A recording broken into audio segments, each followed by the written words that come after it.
Assalamualaikum warahmatullahi wabarakatuh. Kami dari kelompok 2 mata kuliah Hukum Perikatan dan Kontrak Bisnis Syariah akan menjelaskan materi tentang pelaksanaan kontrak. Baik, saya dari Bayansa ingin membahas materi yang pertama, yaitu tentang pelaksanaan kontrak. Pertama, konsep hukum kontrak. Pasal 133 KUHP Perdata menyatakan bahwa perjanjian adalah suatu perbuatan dengan mana suatu orang atau lebih mengingatnya dirinya terhadap orang lain atau lebih. Yang ketiga, objek kontrak.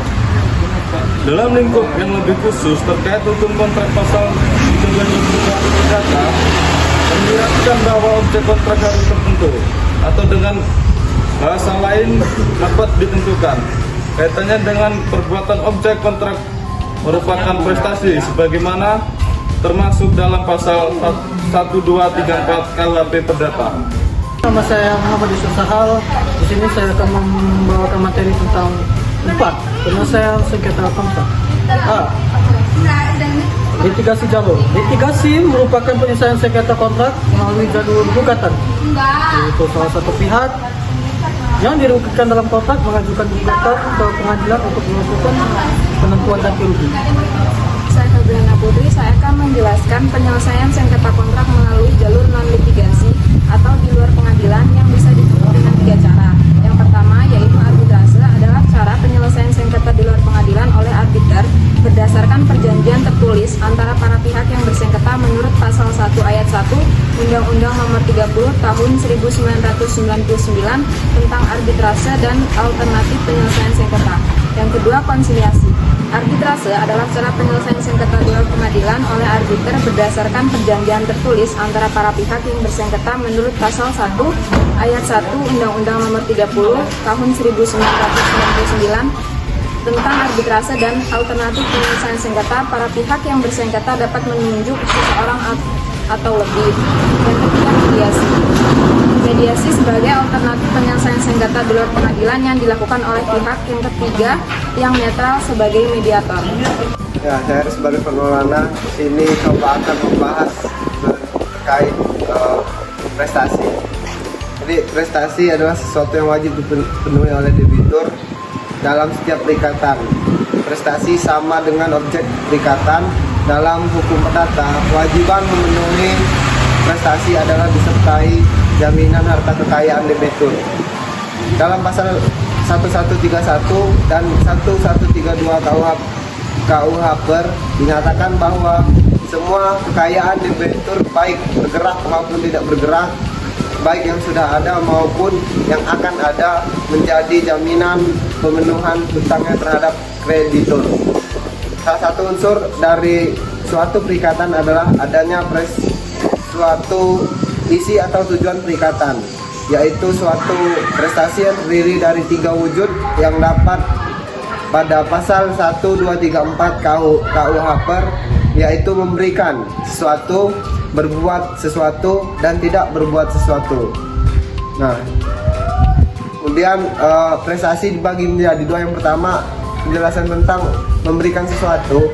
Pasal 1235 KUHP menyebutkan dalam tiap-tiap perbuatan untuk memberikan sesuatu adalah termasuk kewajiban si berutang untuk menyerahkan kebendaan yang bersangkutan. Di sini saya akan menjelaskan mengenai wan prestasi. Wan prestasi terdapat dalam pasal 1243 KUHP Perdata yang menyatakan bahwa penggantian biaya, rugi, dan bunga karena tidak dipenuhinya suatu perikatan barulah mulai diwajibkan.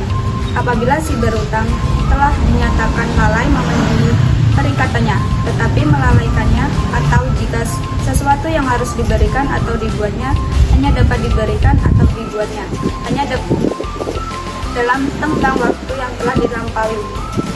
Prestasi terjadi dikarenakan adanya 2 kemungkinan, yaitu 1. Keadaan memaksa, 2. Karena kesalahan debitur, B. Karena kesengajaan ataupun maupun lalai.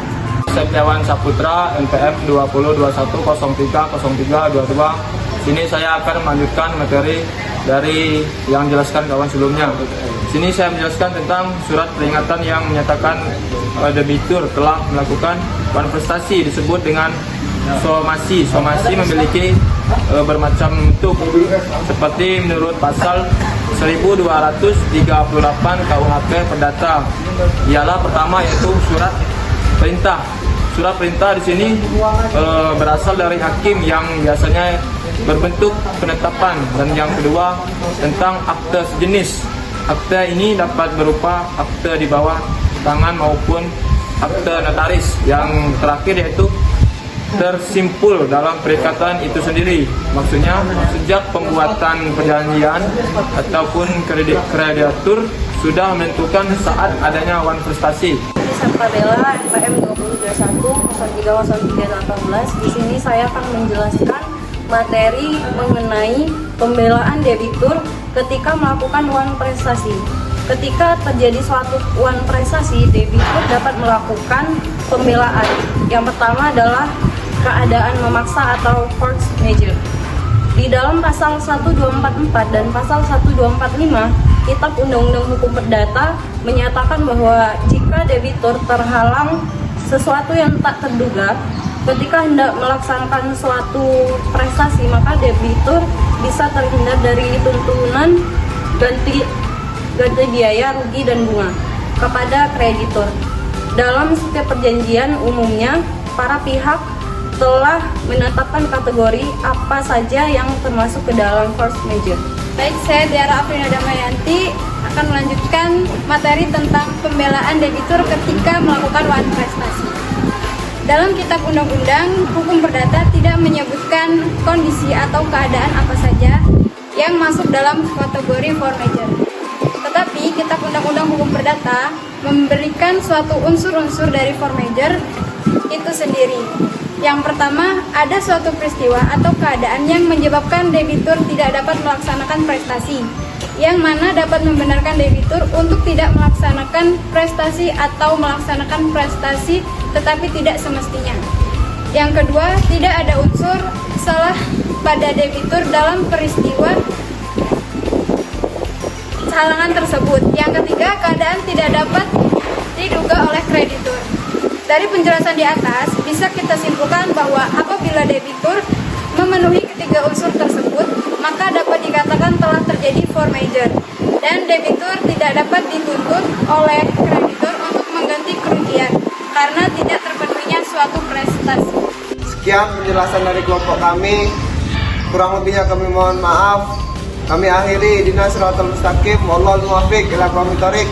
Wassalamualaikum warahmatullahi wabarakatuh.